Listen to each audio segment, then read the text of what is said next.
자, 여러분 안녕하세요. 오늘 다뤄볼 해설 주제 진짜 흥미롭습니다. 우리가 보통 한국 문화 하면 뭐부터 떠올리죠? 김치? 한복? 맞아요.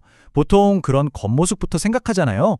그런데 오늘은 그런 표면적인 상징들을 완전 뛰어넘어서 한국인들이 실제로 어떻게 행동하는지 그 밑바탕에 깔린 아주 은밀한 사회적 규칙을 싹 다 해독해 볼 겁니다. 기대되시죠?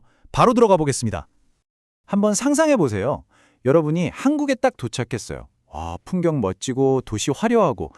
근데 감탄하는 것도 잠시뿐이죠. 곧바로 일상생활 속에서 엄청난 혼란에 빠지게 됩니다. 겪어보는 모든 상황이 진짜 무슨 풀기 힘든 미스터리처럼 느껴지거든요. 분석 자료로 보면요. 외국인들이 한국에 와서 특히 당황해서 어쩔 줄 몰라 하는 특정 순간들이 딱 정해져 있다고 합니다. 과연 언제일까요? 엘리베이터 탔는데 생전 처음 보는 사람한테 갑자기 고개를 숙이면서 인사할 때, 식당에서는 제일 어른이 숟가락을 들 때까지 다들 가만히 쳐다보고만 있을 때, 또 직장 상사한테 말할 때는 갑자기 말투가 180도 완전 딴 사람처럼 변할 때, 어떠세요? 진짜 낯설죠? 근데 여기서 진짜 흥미로운 포인트가 뭐냐면요. 이런 어색하고 당황스러운 순간들이 그냥 어쩌다 나오는 무작위적인 습관이 아니라는 거예요. 이건 한국 문화 속에 아주 깊이 뼛속까지 내재된 엄격한 행동 규칙들입니다. 제1장 관계 중심 철학, 개인보다 관계를 우선시한다는 핵심 철학입니다. 이걸 제대로 풀려면 행동 문화라는 개념부터 딱 잡고 가야 합니다. 행동 문화가 뭐냐? 쉽게 말해서 사람들이 사회에서 어떻게 행동해야 하는지를 알려주는 문화예요. 길 가다 아는 어르신 만나면 우리 보통 어떻게 하죠? 그냥 안 지나치고 꾸벅 인사하잖아요. 이게 뭐 법으로 정해져서 벌금 내는 거 아니거든요. 그러니까 여기서 제일 중요한 건 이런 행동들이 내가 자유롭게 선택한 게 아니라 어릴 때부터 부모님, 학교, 사회를 통해서 자연스럽게 눈치껏 배우고 몸에 밴 이른바 문화적으로 학습된 거라는 사실이죠.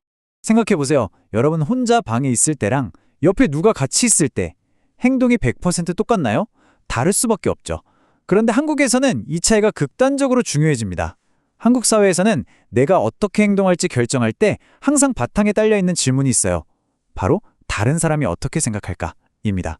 나 개인이 중심이 되는 게 아니라 철저하게 다른 사람의 시선, 그리고 그 사람과의 관계 속에서 내 행동이 결정되는 겁니다. 우리가 매일 타는 지하철을 예로 들어볼게요. 지하철 타면 사람들 어때요? 전화통화 크게 안 하죠, 다들. 이어폰이 꼭 끼고 있고, 또 노약자석은 비워두거나 어르신들 오면 바로바로 양보하잖아요. 도대체 왜 그럴까요? 안 지키면 경찰이 잡아가서요? 아닙니다. 바로 다른 사람, 즉 우리 공동체에 절대 피해를 주면 안 된다는 아주 강력한 문화적 명령이 깔려있기 때문이에요. 타인을 배려하는 이런 조용하고 예의 바른 행동들은 철저하게 이 관계 중심 문화에서 튀어나오는 겁니다. 제2장, 존중의 메커니즘, 예절과 인사에 대해 알아보겠습니다. 솔직히 우리 예절이라고 하면 왠지 좀 꼰대 같고 딱딱하고 답답한 전통쯤으로 생각하기 쉽잖아요. 하지만 자료에서 분석하는 예절의 본질은 완전히 다릅니다. 예절은 사람들 사이의 충돌을 확 줄여주고 관계를 엄청 부드럽게 굴러가게 만들어주는 정말 실용적이고 효과 만점인 사회적 윤활유예요. 관계가 생명인 사회에서 그 관계를 안 깨트리기 위해 반드시 챙겨야 하는 필수 도구인 거죠. 그럼 직장에서 이 윤활유가 어떻게 뿌려지는지 한번 볼까요? 출근해서 인사하고 퇴근할 때 또 인사하고, 이거 한국 직장에서는 무조건 진짜 절대적으로 지켜야 하는 의무적인 루틴입니다. 만약 이걸 안 하고 그냥 쓱 자리에 앉는다? 어떻게 될까요? 그 순간 저 사람 예의 없다는 아주 치명적인 딱지가 붙으면서 사회생활 꼬이기 시작하는 겁니다. 여기서 인사는 그냥 단순한 아침 인사가 아니에요. 내가 당신과 이 공간에서 관계를 맺고 잘 유지하겠습니다 라고 증명하는 진짜 중요한 의식인 겁니다. 한국어의 진짜 끝판왕 특징, 바로 존댓말입니다. 먹어요가 드세요가 되고 가요가 가십니다로 훅훅 바뀌잖아요. 외국인들 입장에서는 진짜 머리 아픈 문법 시험이 따로 없죠. 근데 사실 이건 단순한 언어학적 문법이 아닙니다. 이 엄청나게 복잡한 존댓말 시스템은요, 나이와 인간관계의 위아래를 명확하게 표현하기 위해 언어 자체에 아예 내장시켜버린 아주 정교한 사회적 장치입니다. 말투 하나 딱 바꾸는 걸로 내가 당신을 이만큼 존중합니다. 우리 사이의 거리는 이 정도입니다. 를 즉각적으로 세팅해버리는 거죠. 이런 문화가 식탁 위에서는 더 완벽하게 재현됩니다. 고기 구워 먹으러 식당 가면 어때요? 제일 어른이 수저들 때까지 달을 기다리죠. 그리고 다 같이 찌개 하나, 반찬 여러 개를 옹기종기 공유하면서 동시에 밥을 먹잖아요. 이 저녁 식사 자리야말로 한국의 공동체 문화랑 관계 중심의 예절이 가장 아름답게 또 가장 빡세게 돌아가는 현장입니다. 상대를 존중하고 챙기는 마음이 일상적인 밥 먹는 행위 속에 그대로 녹아들어 있는 거예요. 제3장 압력밥솥 같은 체면 문화입니다. 체면하는데 도대체 체면이 뭘까요? 한마디로 남들이 나를 어떻게 평가하느냐, 즉 나의 사회적 편판과 위치를 말합니다.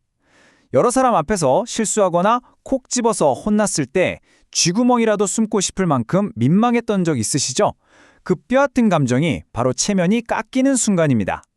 이 체면이라는 건 어떤 대가를 치러서라도 공개적인 망신을 피하게 만들고 남들의 시선을 철저하게 의식하게 만드는 아주 무시무시하고 거대한 보이지 않는 힘이에요.